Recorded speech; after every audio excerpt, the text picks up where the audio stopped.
Most people live their entire lives believing they are free, when in truth, they are bound by invisible patterns created long ago. Every morning, they wake up and immediately recall who they are, their name, their problems, their responsibilities, their failures, and their pain. The very moment they remember those things, their brain begins to activate the same neural circuits connected to their past experiences. Those familiar thoughts trigger the same emotions: regret, guilt, sadness, frustration, and those emotions begin to dictate their actions for the day.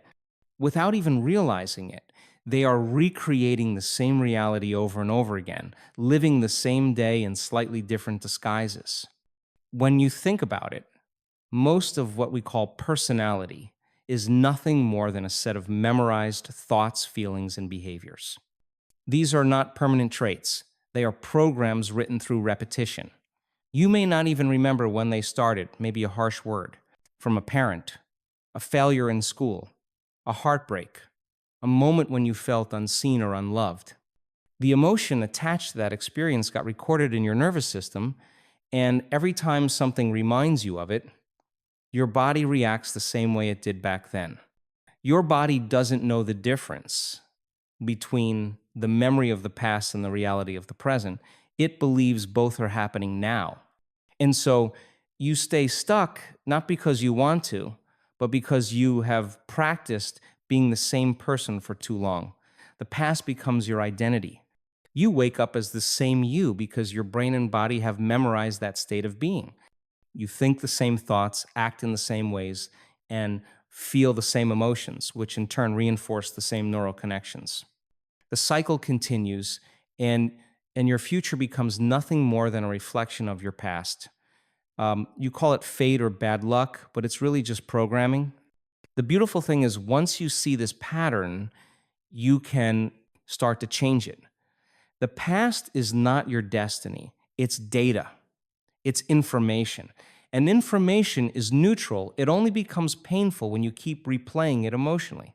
The more you revisit those old stories, the more energy you give them, and the stronger they become. But the moment you begin to observe your past without emotionally engaging with it, you start breaking the spell. You start separating who you truly are, the observer, from the automatic thoughts and feelings that used to control you. That's the first step toward freedom. Think about how many times you've said to yourself, "That's just the way I am." Maybe you've said, "I've always been anxious," or "I can't trust people," or "I'm not good enough." Those statements are not facts. They are conclusions drawn from your past. They are subconscious affirmations that keep you tied to an old identity. When you label yourself with the voice of your history, you block yourself from becoming someone new. To recreate yourself, you must first unlearn the person you have practiced being. You must begin to see your personality not as who you are, but as who you've been rehearsing. You can start by becoming aware of your most repetitive thoughts, the ones that come automatically, the ones you rarely question. When you catch yourself thinking, "I always fail," or "nothing ever changes," you can pause and realize that these are not absolute truths. They are patterns of the past speaking through you. Awareness alone begins to loosen their grip. You start to feel a small but powerful distance between the thinker and the thought. That space is consciousness, and consciousness is where change begins. The more aware you become, the more you notice how often your body reacts before your mind does. Maybe someone criticizes you, and you immediately feel anger rise in your chest. Maybe a small challenge triggers anxiety before you can think rationally about it. That's because your body has been conditioned by emotional memory. It knows the feeling of fear or frustration so well that it doesn't even wait for the mind to tell it what to feel. It just reacts. But when you notice it happening, when you say to yourself, "This is my old self reacting," you begin to reclaim control. You interrupt the program. You become the conscious witness instead of the unconscious participant. You are not your past. You are the awareness that can see it, understand it, and transcend it. Your past may have shaped your body, your beliefs, and even your perception of reality, but it doesn't have to define your future. The key is to step out of the emotional identity that your past created. When you do, your brain begins to change. It starts to prune away old connections that are no longer useful, and it begins to form new ones that align with your current state of awareness. The more you practice being conscious, the less control your past has over you. You begin to notice how much of your suffering came not from the events themselves, but from the emotional attachment you kept feeding. When you stop giving energy to those memories, they start to lose their emotional charge. They become lessons instead of limitations. The body no longer lives in the chemical state of the past, and the mind becomes free to imagine something new. Change doesn't happen because you fight your past, it happens because you stop identifying with it. You stop saying, "This is who I am," and start asking, "Who am I becoming?" That simple shift opens the door to transformation. The moment you decide to observe your thoughts instead of believing them, to watch your emotions instead of drowning in them, you begin to reclaim your creative power. And when that happens, your past no longer has authority over your present. It becomes just what it was always meant to be, a story you once lived, not a life you're still living. Awareness is the beginning of all transformation. It is the light that reveals the hidden mechanics of your inner world. Most people move through life unaware of the thoughts that control them, the emotions that drive them, and the behaviors that define their identity. They believe they are thinking, but in truth, they are being thought by their subconscious mind. Their reactions, habits, and moods are not conscious choices. They are automatic programs playing in the background, formed by years of repetition. Awareness breaks this cycle because the moment you become aware of something, you are no longer the unconscious participant in it, you become the observer. Think of your mind as a river constantly flowing with thoughts. Most of the time, you are caught in the current, pulled along by worries, regrets, judgments, and memories. You identify with every thought that passes, believing that it defines who you are. But when you step back and watch that river, when you simply observe the flow without judgment, you realize something extraordinary. You are not the river. You are the one watching it. That realization is the beginning of freedom. When you observe your own thoughts, you create space between the thinker and the thought. In that space lies choice, the choice to think differently, to feel differently, to act differently. Most people never experience that space because they are too identified with the noise in their heads. They say things like, "I'm angry," or "I'm anxious," as if those emotions are who they are. But awareness allows you to say, "I'm noticing anger," or "I'm observing anxiety." That subtle shift in language represents a profound shift in consciousness. You are no longer trapped in the emotion, you are witnessing it.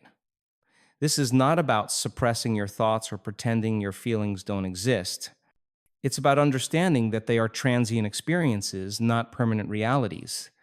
Thoughts come and go like clouds passing through the sky. Emotions rise and fall like waves on the ocean. You are the sky. You are the ocean. You are the space in which these experiences occur. When you live with this awareness, you stop being reactive and start being creative. Becoming the observer requires stillness. It requires moments of silence where you can actually hear the inner dialogue that runs your life. Sit quietly for a few minutes and watch your thoughts. You'll notice how repetitive they are, the same complaints, the same fears, the same self-criticism. The mind loves to replay the past and anticipate the future, but rarely does it rest in the present moment. The more you observe, the more you realize how mechanical your thinking has become. Awareness disrupts that automation. It allows you to step out of the trance of your old self and step into the consciousness of your new self. When you start observing yourself throughout the day, awareness becomes your new habit. You might catch yourself reacting to someone's words, feeling irritated or defensive. Instead of justifying it, pause and observe it. Feel the emotion without judgment. Notice how your body responds, your heart rate, your breathing, the tension in your muscles. That awareness alone begins to change your physiology. The body starts to calm down because it realizes you are no longer in survival mode. You are not fighting or fleeing, you are observing. And in that observation, the emotion begins to lose power over you. The more aware you become, the more you realize that most of your emotional reactions have nothing to do with what's happening now. They are echoes of the past. Maybe a tone of voice reminds you of an old wound, or a minor setback triggers feelings of failure from years ago. Awareness helps you see the pattern. You begin to understand that the emotion isn't truly about the present moment, it's about a stored memory that your body hasn't let go of. When you see it clearly, you can separate the past, the present. You no longer react blindly, you respond consciously. This process of awareness doesn't require effort in the traditional sense. It's not about fighting your mind or forcing it to change. It's about watching, noticing, allowing. It's about being fully awake to your internal world without running away from it. When you do this consistently, your relationship with yourself begins to shift. You stop being dominated by your thoughts and emotions. They may still arise, but they no longer dictate your behavior. Awareness becomes the lens through which you experience life, and that lens clarifies everything. There is immense power in realizing that awareness itself is unchanging. The thoughts change, the emotions fluctuate, the circumstances shift, but the awareness that witnesses all of it remains still. It's the silent presence within you that's been there through every joy and every heartbreak. When you anchor yourself in that awareness, external events lose their control over your inner state. You start living from the inside out instead of from the outside in. Awareness also reveals the truth about your creative power. Once you recognize that you are not your thoughts, you are free to choose new ones. You can consciously direct your attention toward possibilities instead of problems. You can imagine a better version of yourself and begin to think, act, and feel as that version right now.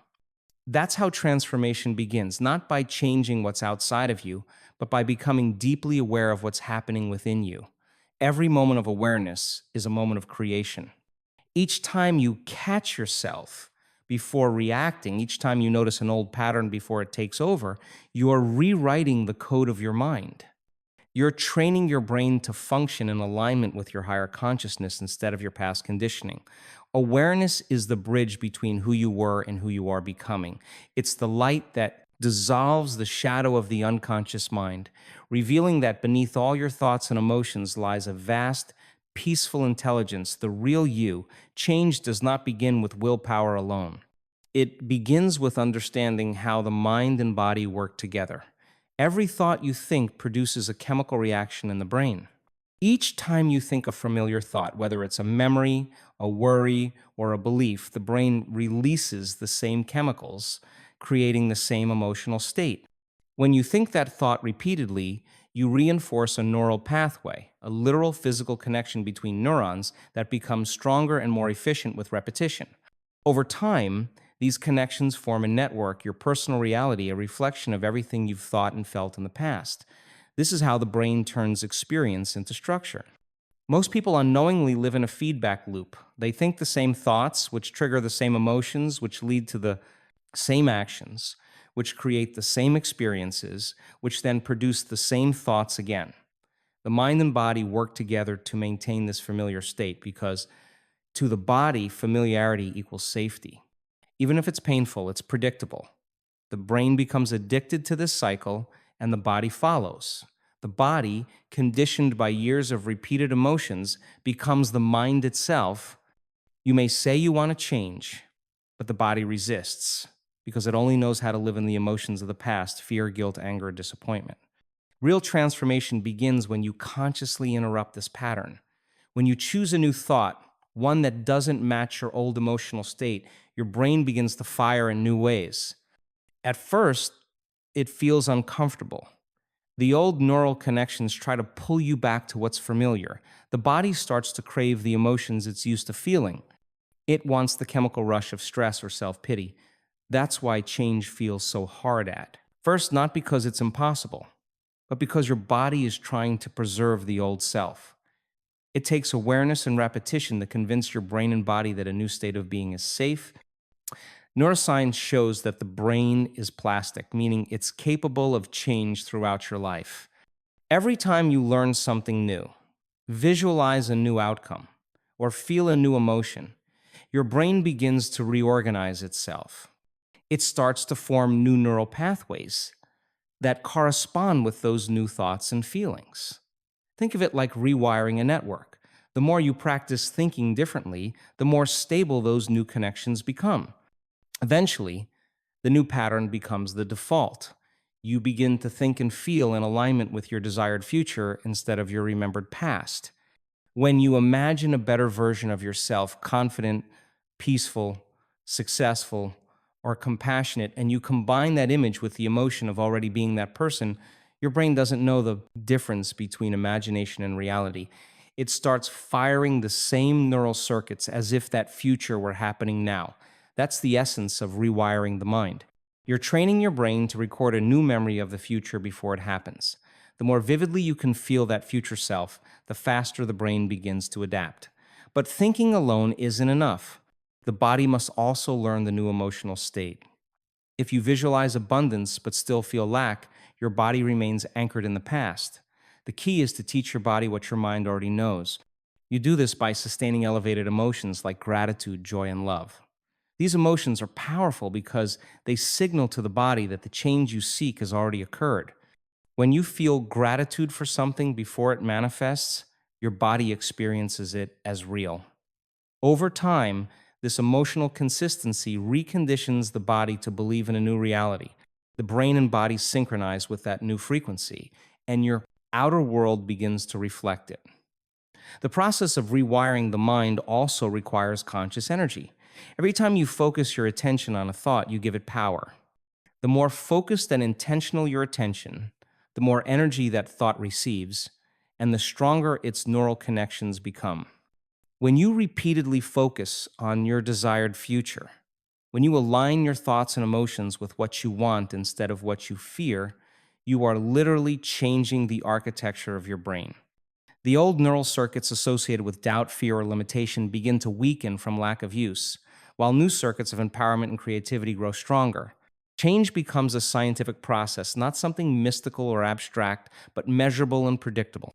When you start to think new thoughts and feel new emotions, your brain releases different chemicals, your genes express themselves differently, and your biology begins to match your intention. You move from being a victim of your past to becoming the architect of your future. This is not about forcing positivity, but about training your brain to perceive possibilities instead of limitations. There's also a moment of resistance that everyone encounters, the gap between the old self and the new self. It's the moment your body says, I can't do this, or this feels uncomfortable. But that discomfort is the sign of growth. It's your body recalibrating to a new state of being. If you can stay conscious in that moment, if you can breathe through the resistance instead of surrendering to it, your brain begins to stabilize in the new pattern. You're teaching your nervous system to trust the unknown instead of clinging to the familiar. The science of change teaches that what you repeatedly focus on becomes your internal reality. If you keep rehearsing the same emotional stories of pain or failure, your brain continues to predict the same future. But when you rehearse the emotions of joy, confidence, and peace, your brain starts building a new map. The neurons that fire together wire together, and soon your thoughts, emotions, and behaviors align with the image of who you want to become. Rewiring the mind is not about pretending your past never happened. It's about breaking the neurological and emotional habit of being your past self. It's about teaching your brain to believe in a new possibility so deeply that your body begins to experience it as truth. When that happens, your inner world shifts first, and your outer reality naturally follows. Emotional freedom begins with the courage to face what you've been holding on to for years. Every painful memory, every disappointment, every betrayal that you haven't released continues to live inside your body. It's stored in your nervous system, in your cells, in the rhythm of your heartbeat, in the tension of your muscles. You may not consciously think about it every day, but it shapes how you see the world, how you respond to others, and how you treat yourself. When you hold on to old emotions, you are not just remembering the past, you are reliving it chemically. The body becomes addicted to the emotions of pain, resentment, and fear because they are familiar. You think you are protecting yourself by remembering what hurt you, but in truth, you are keeping yourself trapped in the same vibration that caused the pain in the first place. Emotional attachment to the past is the greatest barrier to transformation. You cannot create a new life while staying emotionally loyal to an old story. Many people say they want to change, but they secretly cling to their pain because it has become part of their identity. It gives them something to talk about, something to define themselves with, something that justifies their limitations. They say things like, I am this way because of what happened to me, not realizing that every time they say it, they are reaffirming their past as their present reality. The energy of the past continues to run their lives because they haven't decided to release it. Letting go isn't about forgetting or denying what happened. It's about freeing yourself from the emotional charge that keeps it alive within you. When you hold on to old emotions, your body stays in a state of survival. The hormones of stress, adrenaline, and cortisol keep flooding your system. Your heart rate increases, your breathing shortens, and your body prepares to fight, flee, or freeze. You cannot heal or create in this state because your energy is being used to survive, not to grow. Emotional freedom begins when you decide to move out of survival and into creation. It begins when you recognize that your body has been living in the past and you consciously choose to teach it how to feel something new. Forgiveness is one of the most powerful tools for emotional freedom. Many misunderstand forgiveness as something you give to another person, but in reality, it is something you give to yourself. When you forgive, you are not saying that what happened was right. You are saying that you refuse to carry the emotional weight of it any longer. You are saying that your peace matters more than your pain. Forgiveness is not weakness, it is strength. It takes immense courage to release the emotions that have defined you. But when you do, your body begins to recalibrate. The nervous system shifts out of survival mode, the heart becomes coherent, and the mind becomes clear. You feel lighter, freer, and more connected to the present moment because you are no longer anchored to the past. Letting go also means releasing emotional addiction. Every strong emotion, anger, sadness, guilt, jealousy, releases chemicals in the body that create a specific feeling. Over time, you can become addicted to those feelings without realizing it. You start to seek situations or thoughts that trigger them because your body craves the chemical rush. That's why people often repeat painful relationships or recreate conflict. They are subconsciously trying to feed the emotional addiction their body knows so well. But awareness changes everything. When you catch yourself reacting out of habit, when you feel that familiar surge of anger or pain and choose not to feed it, you are rewiring your emotional programming. You are teaching your body that it no longer needs those old emotions to feel alive. Emotional freedom requires presence. You cannot release the past while being unconscious in the present. The next time you feel triggered, instead of running from the emotion or judging yourself for feeling it, pause and breathe. Notice where you feel it in your body. Observe it without trying to fix it. Simply allow it to exist. Emotions are energy in motion, and when you give them permission to move through you, they lose their grip. The energy begins to dissolve because you are no longer resisting it or identifying with it. That's when healing happens. Naturally, when the energy of the past is no longer trapped in the body. As you practice letting go, you begin to notice how much more space you have inside. The mind becomes quieter and the body feels lighter. You start to realize that what you were holding on to was never serving you. It was simply familiar. Familiarity is not safety. Growth often feels uncomfortable at first because it takes you beyond the emotional patterns you've known for years. But every time you let go of an old emotion, you create space for a new one to enter peace, joy, gratitude, or love. These elevated emotions are the language of creation. They open your heart, expand your energy, and align you with the present moment. Letting go is not a one-time event, it's a daily practice of surrender. You may have to release the same emotion again and again until it no longer has power over you. But with each release, the grip of the past weakens. You begin to trust the process. You begin to see that emotional freedom is not about controlling your world, it's about mastering your inner state, regardless of what happens around you. True freedom comes when you are no longer reacting from old pain, but responding from awareness. The more you release, the more your body begins to heal. Your heart rhythm becomes balanced, your immune system strengthens, and your mind becomes creative again. You feel a sense of clarity and openness that you may not have felt in years. Emotional freedom reconnects you to your natural state of being calm, centered, and whole. When you are no longer weighed down by the emotions of the past, you begin to notice life unfolding in a new way. You respond to challenges with wisdom instead of fear. You interact with others from compassion instead of defensiveness. You see the beauty in moments that you once overlooked because you are no longer trapped in survival mode. Emotional freedom allows you to grow beyond what happened to you and live in alignment with the highest version of who you truly are. Every human being carries within them the infinite power to begin again, the power to recreate, to renew, and to rise beyond every label that life has given them. That power exists only in one place, the present moment. Yet most people live everywhere except here. They dwell in the regrets of the past or the worries of the future, unconsciously abandoning the only moment where creation truly happens now. The present moment is not just a point in time. It is a state of awareness, a doorway to transformation. When you live in the present, you are no longer controlled by memory or anticipation. You are guided by consciousness itself. Every time you think about your past, your brain fires in the same patterns it did when the event originally happened. Your body responds with the same chemical emotions, the same sadness, guilt, anger, or fear. In that instant, your body believes it is living in the past again. Every time you project into the future, imagining what could go wrong, you activate those same stress chemicals. You begin to feel anxiety as if the imagined future is already happening.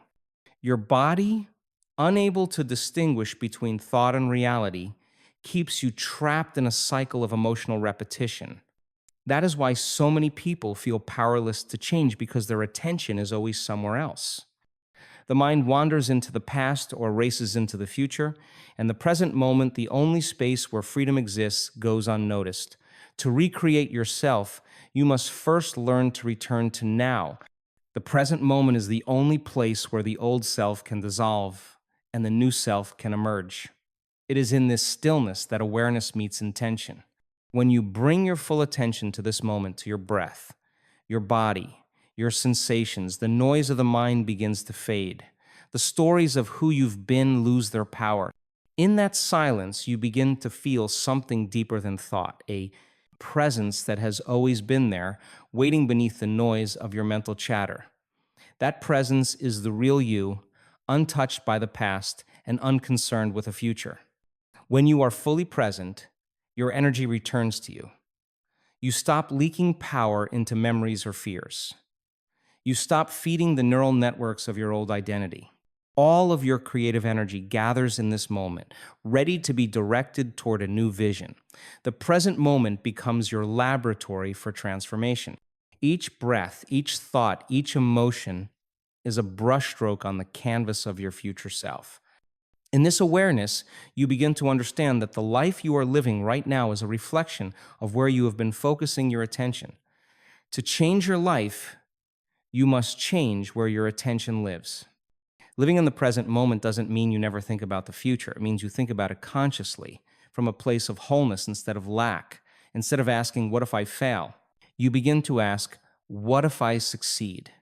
Instead of imagining what could go wrong, you imagine what could go beautifully right. You start rehearsing success in your mind until it feels natural, until your body begins to experience the emotions of that success as if it has already happened. When your thoughts and emotions are aligned in the present moment, you create coherence between mind and body. That coherence is magnetic. It draws experiences that match your new emotional frequency. The present moment is also where you meet the unknown. Most people resist the unknown because it feels uncertain and uncomfortable, but the unknown is the birthplace of all possibilities. If you want to recreate yourself, you must learn to feel safe in the space of uncertainty. You must let go of the need to control and allow life to unfold through you instead of trying to control every outcome.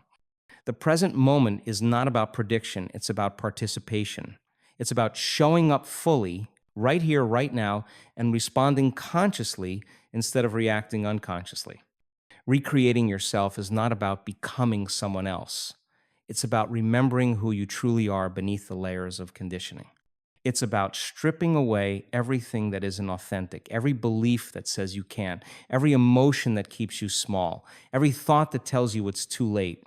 In the stillness of now, you realize that those limitations are not part of your essence. They are just programs that you've outgrown. When you stop identifying with them, you become free to choose again. You can choose to think differently, to act differently, to feel differently. You can choose to align with the version of yourself that already exists in potential, the confident, loving, inspired self that has always been waiting to be expressed. This process of recreation happens moment by moment. You don't have to fix everything at once. You only have to choose differently in this moment. You only have to think one new thought, feel one new emotion, take one new action that aligns with your desired future. The more you do this, the stronger your new identity becomes. The brain begins to wire new connections, the body begins to memorize new emotions, and reality begins to reorganize itself around your new energy. Life starts meeting you at the level of your consciousness instead of your past conditioning. The present moment gives you access to creation because it is the point where consciousness meets energy. When you focus your attention here, when you bring your awareness out of the stories of who you were and into the truth of who you are becoming, you start to vibrate at a different frequency.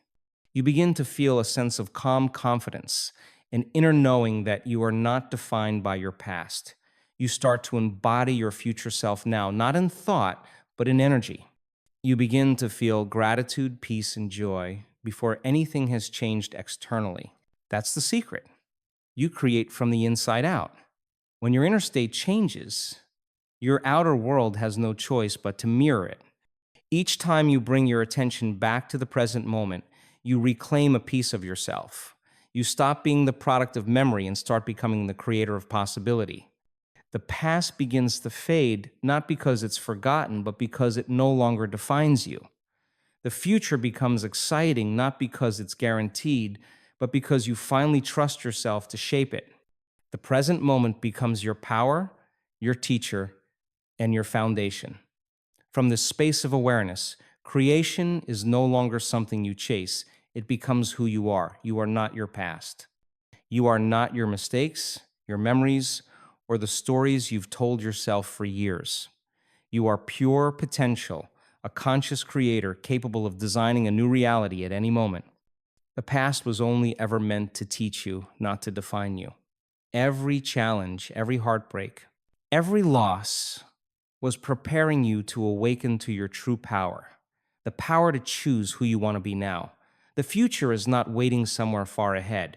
It begins in this breath, in this thought, in this decision. Every moment is an invitation to let go of the old and embody the new, to think greater than your environment, to feel emotions before the evidence appears, to step boldly into the unknown and trust that life will meet you at the level of your courage. When you stop living as a memory and start living as possibility, you begin to notice miracles in motion, small synchronicities, unexpected opportunities, new levels of peace and clarity. You realize that life was never happening to you, was always responding to you. So take a deep breath and return to now. This is your moment to recreate yourself. Not tomorrow, not someday today, because the moment you decide to be someone new, the universe begins to rearrange itself in your favor. The past loses its grip. The present becomes your canvas, and the future unfolds in ways you never imagined possible. You hold the pen. Write your new story consciously, courageously, beautifully, and watch the world transform with you.